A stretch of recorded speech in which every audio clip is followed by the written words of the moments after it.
Akhil Bharatiya Congress committee ने MP youth Congress के महासचिव को नियुक्त किया है। नीर प्रजापति को प्रदेश युवा कांग्रेस का महासचिव बनाया गया है।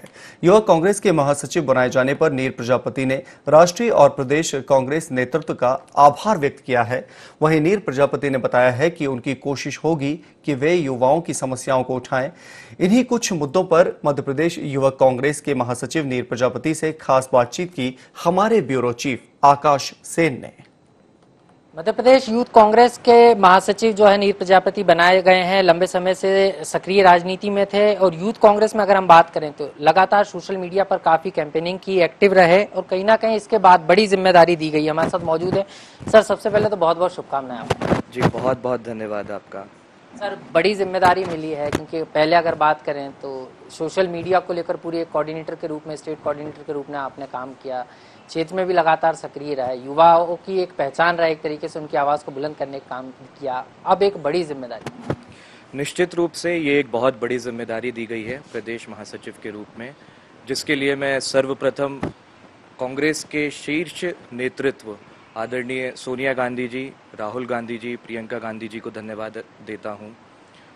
फिर प्रदेश के शीर्ष नेतृत्व आदरणीय कमलनाथ जी, दिग्विजय सिंह जी, सुरेश पचौरी जी, विवेक तनखा जी और जो तमाम शीर्ष नेतृत्व पूर्व मंत्री हैं, सभी को धन्यवाद देता हूं।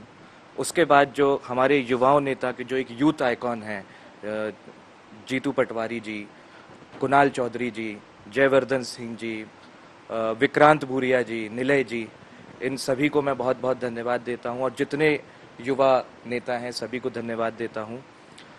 फिर कांग्रेस के संपूर्ण परिवारजन, कार्यकर्ता, सिपाही सभी को बहुत बहुत धन्यवाद देता हूं और ये आशा दिलाता हूं कि ये जो अभी 24 सीटों पर जो उपचुनाव होने हैं, जो किसी प्रकार से हमारी सरकार गिराई गई है, पूरी जनता जानती है किस प्रकार से सरकार गिराई गई है, हम निश्चित रूप से वापसी करेंगे, पूरे दम से वापसी करेंगे और हम दिखाएंगे कि सच्चाई की जीत कैसे होती है। तो मैं उसके लिए सभी को धन्यवाद देता हूं। उनके अलावा मेरे माता पिता, परिवारजन, मेरे सहयोगी साथी सभी को बहुत बहुत धन्यवाद देता हूं। बड़ी जिम्मेदारी है लेकिन चुनौतियां भी बड़ी हैं। जिस तरीके से आपने उपचुनाव का जिक्र किया, क्योंकि अगर हम बात करें तो यूथ कांग्रेस के प्रदेशाध्यक्ष के लिए चुनाव भी हो रहे थे और चुनाव के बाद भी वो प्रक्रिया भी जो है इस पूरे घटनाक्रम के कारण अधूरी रह गई।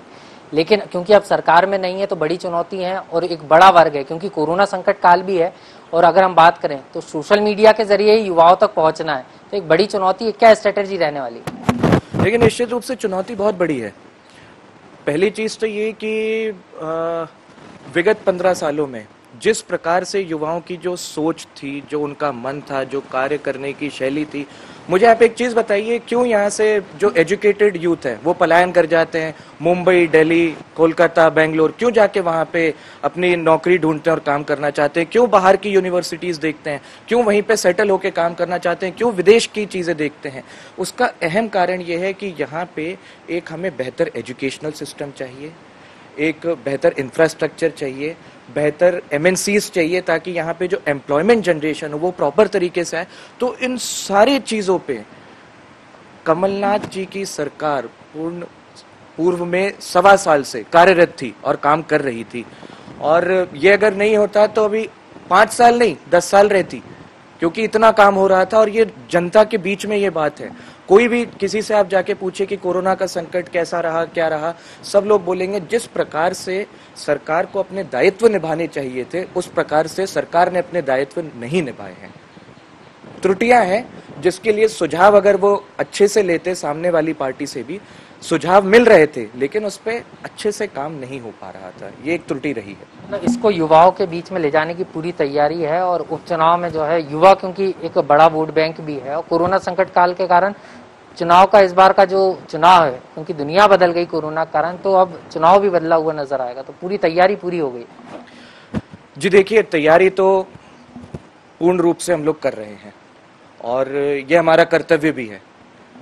और जितनी बातें हैं, जो जो हमने काम किए हैं, 100 रुपए 100 यूनिट बिजली से लेके, किसानों की कर्ज माफी से लेके, आपके उद्योगों से लेके, भू माफिया को मिटाने से लेके, जितने काम हुए हैं, निश्चित रूप से जो जो कार्य 1.25 साल में कमलनाथ जी की सरकार ने किए हैं, निश्चित रूप से हम वो लोगों तक पहुंचाएंगे, अपनी बातों को पहुंचाएंगे। कांग्रेस की जो विचारधारा है, जो अहम विचारधारा है, वो लोगों तक पहुंचाना बहुत जरूरी है, ताकि ये चीज युवाओं को बेहतर समझ में आनी चाहिए कि हम लोगों की सोच क्या है। मैं भी एक युवा हूं और युवा होने के नाते उसी तरीके से काम करना चाहता हूं। Thank you so much. तो ये थे हमारे साथ नीर प्रजापति जी, जो मध्य प्रदेश यूथ कांग्रेस के जो है महासचिव बने हैं, और साफ तौर पर उन्होंने कहा है कि आगामी समय में जो है जनता के बीच और खास तौर पर युवाओं को उनकी साधने की कोशिश है, और जो कांग्रेस ने अभी तक काम किए, कांग्रेस की पूर्ववर्ती सरकार ने जो काम किए और जहां पर बीजेपी की नाकामयाब रही है, उसको उजागर करने का काम जो है अब यूथ कांग्रेस नए उमंग नए जोश के साथ करेगी।